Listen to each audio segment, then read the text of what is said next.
வணக்கம் ஃப்ரெண்ட்ஸ், இன்றைக்கி நம்ம எம்டி சால்னா எப்படி செய்யுதுன்னு பார்க்கலாம். அதுக்கு ஒரு பேனில் கொஞ்சமாக எண்ணெய் சேர்த்துட்டு இதில் 2 காஞ்ச மிளகாய், சோம்பு, பட்டை வகை கொஞ்சம் எடுத்துருக்கேன். இது எல்லாத்தையும் சேர்த்து இது நல்லா வறுத்துக்கலாம். ஃபஸ்ட் நம்ம மசாலாலாம் வறுத்து அரைச்சிட்டு அதுக்கப்புறமா அது எப்படி செய்கிறதுன்னு பார்க்கலாம்.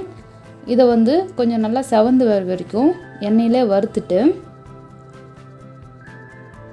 இதோட ஒரு பச்சை மிளகாய், கொஞ்சம் பூண்டு, இஞ்சி துண்டு கட் பண்ணி சேர்த்துக்கலாம். இதை சேர்த்துட்டு இதை நல்லா கலந்து விடுங்க. இது கூடவே நம்ம ஆனியன் கட் பண்ணி வச்சுருக்கேன், அதையும் சேர்த்துக்கலாம். ஒரு ஆனியன் கட் பண்ணி வச்சுருக்கேன். கொஞ்சம் கருவேப்பிலை, கொஞ்சம் கொத்தமல்லி இலை சேர்த்துடலாம். எல்லாத்தையுமே சேர்த்து இதை நல்லா வதக்கி விடுங்க.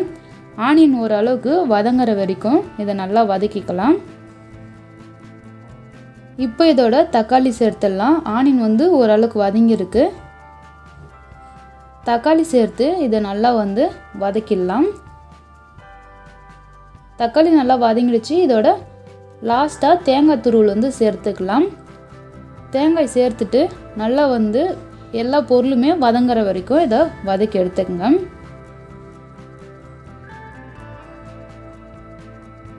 எல்லாமே நல்லா வதங்கிடுச்சு. இந்த பச்சை வாசனை எல்லாம் போயிடுச்சு. இது இப்போ ஒரு மிக்ஸி ஜாருக்கு மாற்றிக்கலாம்.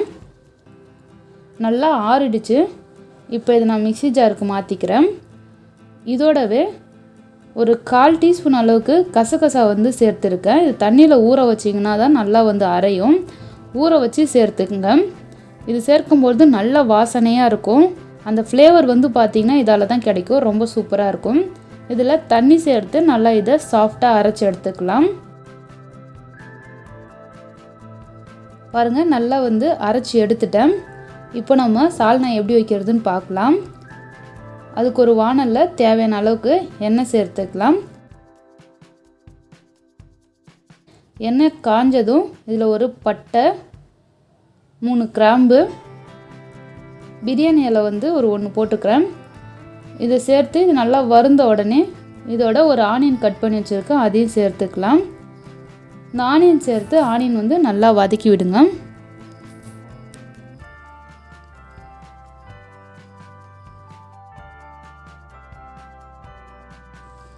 ஆனியன் நல்லா வதங்கிடுச்சு. இப்போ இதில் மசாலா சேர்த்துக்கலாம். ஒரு 1/2 teaspoon red chilli powder, 1 teaspoon தனியா பவுடர், 1/4 டீஸ்பூன் சீரக பவுடர், கொஞ்சமாக மஞ்சள் தூள், உப்பு தேவையான அளவுக்கு சேர்த்துக்கலாம்.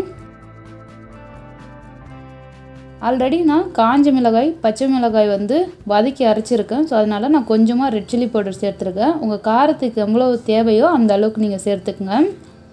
இப்போ இதோட நம்ம தக்காளி சேர்த்துக்கலாம்.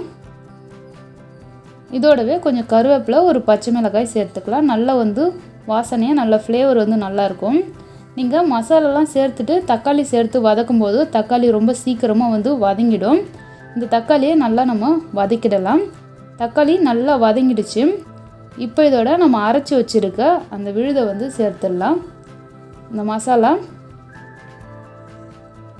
இதை சேர்த்து ரொம்ப நேரம் வதக்கணும்னு அவசியம் இல்லை. லைட்டாக கலந்து விட்டுட்டு நமக்கு தேவையான அளவு தண்ணி சேர்த்து கொதிக்க வைக்கணும். நல்லா கலந்தாச்சு. இப்போ இதில் தண்ணி சேர்த்துக்கலாம்.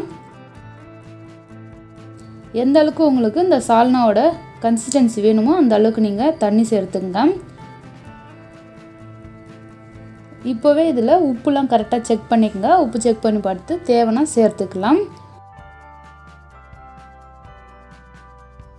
இப்போ இதோட நம்ம ஒரு கைப்பிடி அளவு கொத்தமல்லி சேர்த்துக்கலாம். கொத்தமல்லி இப்போவே சேர்த்து நல்லா கொதிக்க வைக்கும்போது அந்த ஃப்ளேவர் எல்லாம் ரொம்ப சூப்பராக இருக்கும், நல்ல வாசனையாக இருக்கும். மூடி போட்டு இதை ஒரு 5 மினிட்ஸ் குக் பண்ணிக்கலாம்.